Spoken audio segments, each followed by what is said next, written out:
వద్దు, ఈ అనసూయతో ఆటలొద్దు, తట్టుకోలేవు. అసలు ఆగంటి శంకర శాస్త్రి గారంటే నీతికి, న్యాయానికి, ధర్మానికి ప్రతిరూపం అంటారు. మోసం, దగ ఆయన నీడను తాకమంటారు. మరంత గొప్ప మనిషికి నువ్వెలా పుట్టావే? అసలు నువ్వు ఆయన కూతురువేనా, లేదంటే ఏ అనాథ శరణాలయం నుంచో తెచ్చి పెంచుకున్నారా? మర్యాదగా మాట్లాడండి. అలాగే, నువ్వు మర్యాదస్తుల కుటుంబంలో పుట్టిందానివైతే నీ ఒంట్లో ప్రవహిస్తుంది ఆయన రక్తమే అయితే ఇలా దొంగలా కాదు, దొరలా వచ్చుండేదానివి. లేదు కాబట్టే ఇలా పిరికి దానిలా దొడ్డిదారిలో వచ్చావు. అయినా పర్వాలేదు, ఈ ఇంట్లో ఉండటానికి ఒక్క కారణం చెప్పు, ఈ ఇల్లు, ఆస్తి నీకే వదిలి వెళ్ళిపోతాను. ఏమిటి, నన్ను పంపించడానికి ఇదో కొత్త నాటకమా? కాదు, మీ నాన్న పెంపకానికి, నీ నిజాయితీకి పరీక్ష. ఎందుకంటే నీ దృష్టిలో దుర్మార్గురాలైన నేనే మిమ్మల్ని మోసం చేసో, దగా చేసో ఈ ఇల్లు నాది అని చెప్పటానికి ఓ కారణం చూపెట్టి లాక్కున్నాను. అదే తీసుకున్నాను. మరి మంచితనానికి, మానవత్వానికి కేర్ ఆఫ్ అడ్రస్ లా ఫీల్ అయ్యే మీరు ఈ ఇంట్లో ఉండటానికి ఎన్ని కారణాలు చూపించాలో ఆలోచించు. నా మాటలో నిజం ఉందనుకో, ఒక్క కారణం చూపించి హ్యాపీగా ఇక్కడే ఉండు. నేను నా కొడుకు దగ్గరుండి ఈ ఇల్లు నీకు అప్పచెబుతాం. లేదంటే నువ్వు, నీ బాబు నీతి తక్కువ వాళ్ళని, నిజాయితీ లేని మనుషులని, పరుల ఆస్తి కోసం పేడ తినమన్న తింటామని ఒప్పుకో. ఈ ఆస్తి నీ మొహాన కొట్టి వెళ్ళిపోతాం. చెప్పు, కారణం చూపిస్తావా? మీ నాన్న కన్నింగాడని ఒప్పుకుంటావా? చాలా తెలివిగా మాట్లాడుతున్నారు. సరే, ఈ ఇంట్లో ఉండడానికి మీకొక కారణం చూపించాలి, అంతేనా సుమి? అవును. చూపిస్తే ఈ ఇల్లు నాకు వదిలేస్తారుగా? ముందు చూపించు. వదిలేస్తారుగా సుమి? వదిలేయటమే కాదు, నువ్వేం చెయ్యమన్నా నోరు మూసుకుని చేస్తాం. చాలా.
ఈ సంతకం చూశారుగా, అది స్వయంగా మీ చేతులతో పెట్టింది. ఈ వేలుముద్ర చూశారుగా, అది మీ అమూల్యమైన బొటన వేలిది.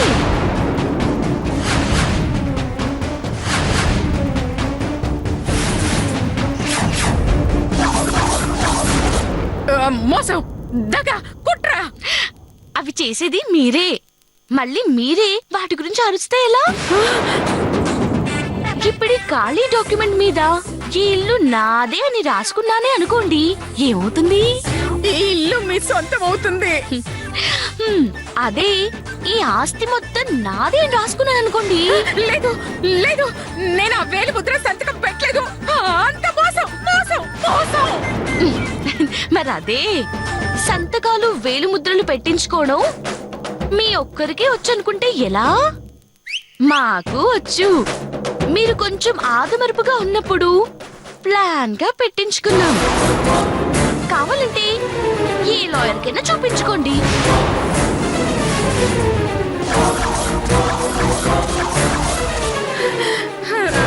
సారీ మధు, నీ విషయంలో చాలా తప్పు చేశాను. నీకు చాలా అన్యాయం చేశాను. దాన్ని మనసులో ఉంచుకుని ఇలా చేయటం ధర్మం కాదు. కొంచెం పెద్ద మనసు చేసుకుని నా డాక్యుమెంట్ నాకు ఇచ్చి నీ ఇల్లు నీకు ఇచ్చేస్తాను.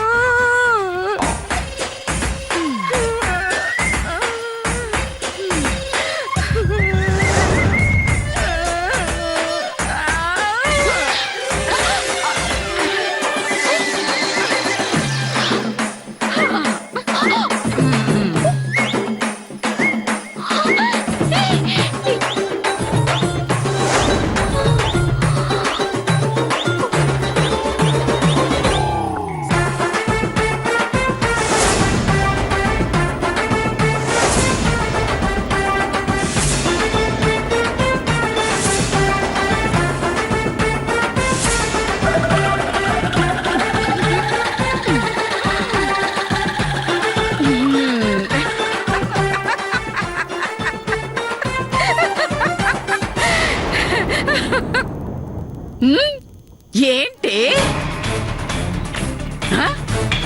డాక్యుమెంట్ అడ్డు పెట్టుకుని నన్ను బ్లాక్ మెయిల్ చేస్తావా? నా ఇల్లు లాక్కుంటావా? ఏది ఇప్పుడు లాక్కో చూస్తాను. లాక్కో.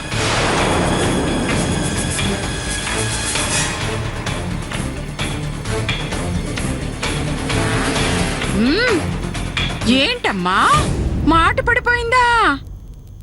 భయం మొదలైందా? నా కాళ్ళు పట్టుకుని క్షమాపణ అడగాలనుందా?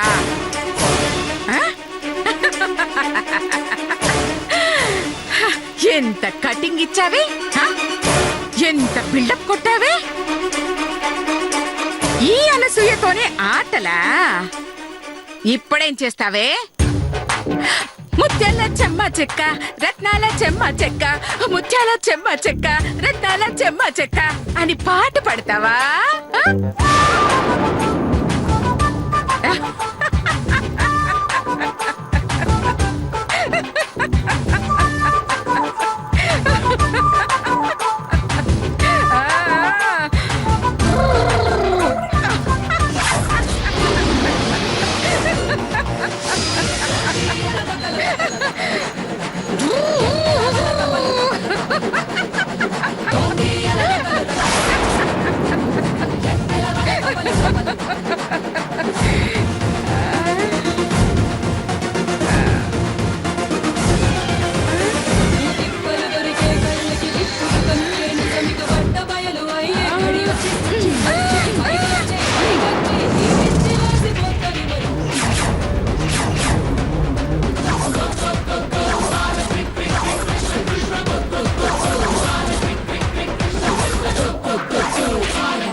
మీరు చింపింది కలర్ జిరాక్స్. అలాంటివి నా దగ్గర 100 ఉన్నాయండి. మీకు అన్నం లేనప్పుడు చెప్పండి, ఇంకోటి ఇస్తాను. ఒరిజినల్ సీక్రెట్ గా దాచానండి. ఇప్పుడు చెప్పండి, ఈ ఇంట్లో నేను ఉండడానికి మీకు ఈ కారణం సరిపోయిందా అండి? సరిపోయింది. రేపు గృహప్రవేశం చేద్దాం అనుకుంటున్నానండి. నా ఇంట్లో డాక్యుమెంట్ చేసుకోమ్మా, చేసుకో. ఊరందరిని పిలిచి చాలా ఘనంగా చేసుకో. నేను దగ్గరుండి ఏర్పాట్లు చేస్తాను. Very good. మధుమతి గృహప్రవేశం అనే బోర్డు ఉదయాన్నే ఇంటి ముందు కనిపించాలి.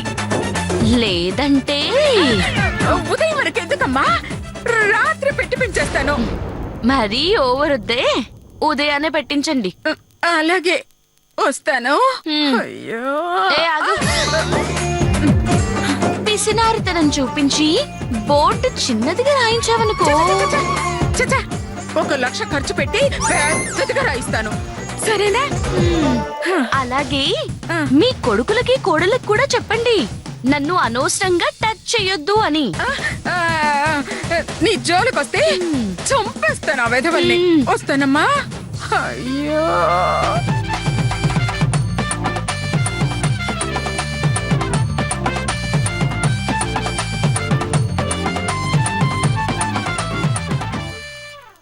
అమ్మా, ఆ రాక్షసి వెళ్తానందా? ఏంటి ఆ మాటలు? తప్పు తప్పు. రాక్షసి దెయ్యం లాంటి పిచ్చి పిచ్చి మాటలు అనద్దు.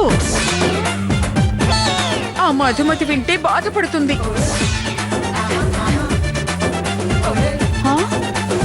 ఆమె బాధపడితే నేను బాధపడతాను.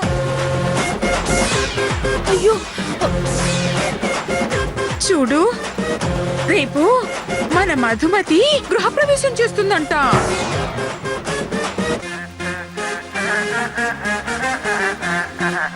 ఆ? మన ఇంట్లో అతి గృహ ప్రవేశం చేయడం ఏంటమ్మా? అయ్యో, ఆమె ఇష్టం. గృహప్రవేశం కాకపోతే గొడ్ల చావుడి ప్రవేశం కూడా చేస్తుంది. అడగటానికి నువ్వెవరివి?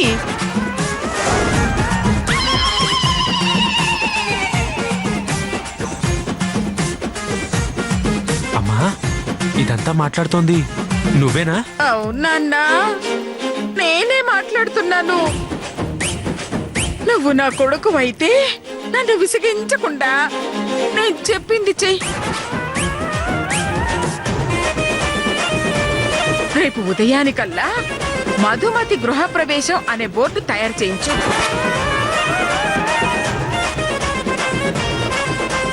10 మంది పని వాళ్ళను పెట్టి ఇంటి ముందు తగిలించు. అందుకోసం ఎంత ఖర్చైనా సరే సిద్ధమే. ముఖ్యంగా నాకు తెలియకుండా ఆ మధుమతిని కలవటం కానీ మాట్లాడటం కానీ చెయ్యకండి.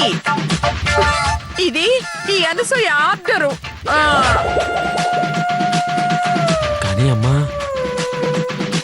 ఇదంతా ఎందుకు చేస్తున్నావో చెప్తే. నేనేం చేసినా దానికో లెక్కుంటుందని తెలుసుగా. ఆ? ఆ, ఆహా, ఆ, ఆ, తెలుసు. ప్రస్తుతం ఇదంతా కూడా ఆ లెక్కలోనే చేస్తున్నా. అంతకన్నా నేనెక్కువ చెప్పలేను. దయచేసి మీరంతా నన్ను ఇంకేమీ అడగొద్దు. అయ్యో,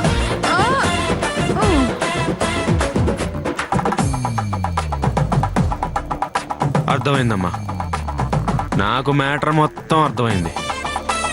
ఆ మధు అక్క పెళ్లిలో వాడిన స్కీమ్ ని ఈ గృహప్రవేశానికి వాడి ఆ మధు చేత అవసరానికి మించి ఖర్చు పెట్టించబోతున్నావు. ఇక చూడు ఎలా రెచ్చిపోతానో. అమ్మా, నీకేమన్నా అర్థమైందా? నాకు తెలుసు. అమ్మో, మళ్ళీ మొదలు పెట్టింది, నువ్వు రావేవు.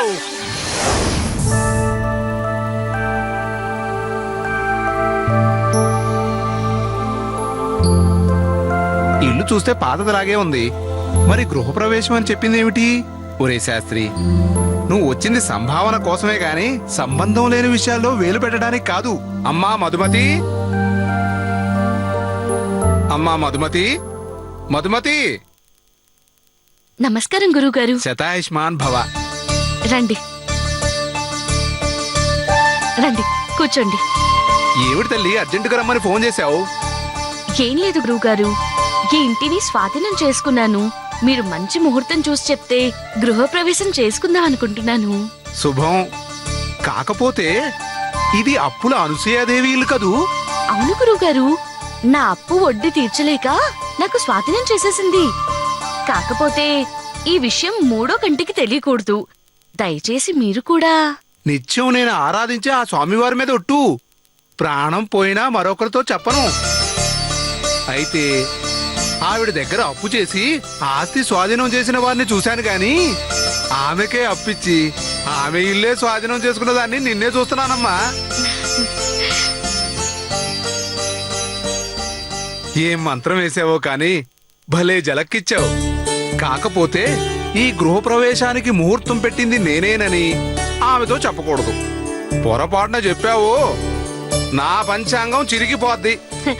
మీకెలాంటి ఇబ్బంది రాదు. ఒకవేళ వస్తే నేను చూసుకుంటానండి, నాది గ్యారంటీ. ఆ మాట అన్నావు, అదే చాలు. ఇప్పుడే మంచి ముహూర్తం పెట్టేస్తాను.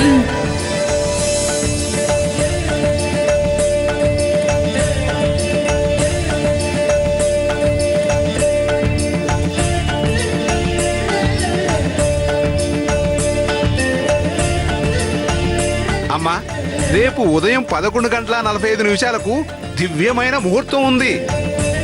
ఆ ముహూర్తంలో గనక గృహప్రవేశం చేస్తే 100 ఏళ్ల వరకు ఇదే ఇంట్లో సుఖంగా ఉంటారు. చిచి, 100 ఏళ్ళు ఎందుకండి? 1 నెల చాలు. అదేమిటమ్మా, 1 నెల కోసం గృహప్రవేశమా? అవునండి. రేపు మీరు ఎన్ని గంటలకు వస్తున్నారు? 10 గంటలకల్లా వస్తానమ్మా. ఈ లోపు నువ్వు పూజ ఏర్పాట్లు చూడు. అలాగే గురుగారు. శుభం. నేను వస్తానమ్మా.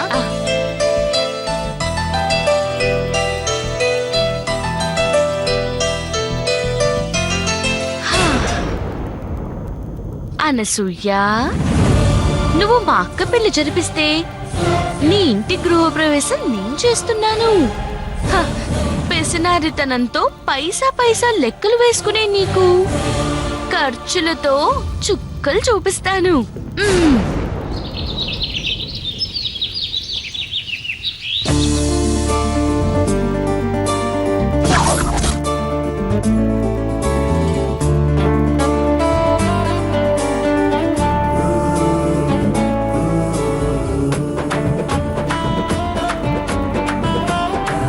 ఇదిగో జాగ్రత్తగా పెట్టండి. పొరపాటున పడిందో మీ కూలీల్లోంచే కట్టింగు. ఇది పెట్టాక కట్టడానికి ఇసుక సిమెంట్ తెమ్మనన్ను. తెచ్చారా సార్? తెప్పించాను. తెప్పించారా? ఎక్కడుంది సార్? ఫేస్ ఒకసారి రైట్ టర్నింగ్ ఇచ్చుకో. అన్ని బస్తాలు తెచ్చారండి సార్? దానికో లెక్క ఉందిరా. మీరు పని కానివ్వండి.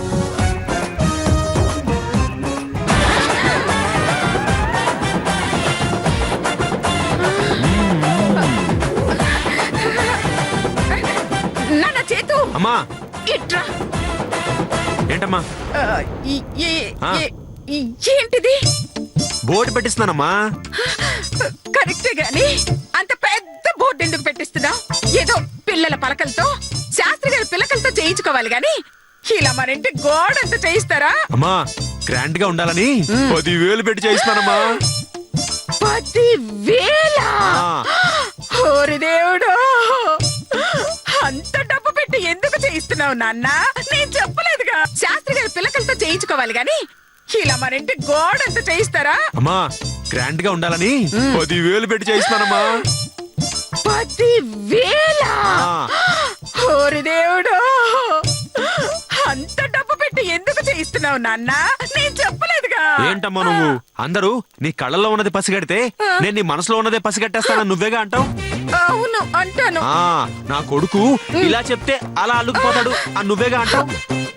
అంటాను. మరి ఇప్పుడు ఏంటమ్మా, ఎందుకు చేయిస్తున్నావు అంటావేంటమ్మా? అంటే నా మీద నీకు నమ్మకం లేదా? అది కాదు నాన్న. అదే కదమ్మా. అమ్మా, ఆ మధుమతి అక్క పెళ్లికి వాళ్ళు అడగకుండానే లక్షలు అప్పిచ్చేసి వాళ్ళ ఇల్లు కొట్టేసినట్టే ఇప్పుడు కూడా ఆ మధుమతి చెప్పిన పనులన్నీ చేసేసి డబుల్ బిల్లులు వేసేసి ఆ మధుమతి మిగతా ఆస్తి నొక్కేద్దామని నువ్వు స్కెచ్ చేసావని నేను కనిపెట్టలేను అనుకున్నావా? అమ్మా, నేను నీ కొడుకునమ్మా. నువ్వు ఇలా చెప్తే నేను అలా పట్టేస్తాను. అయ్యో, నీకెలా చెప్పను? నువ్వేం చెప్పక్కర్లేదమ్మా. కావాలంటే అడు చూడు.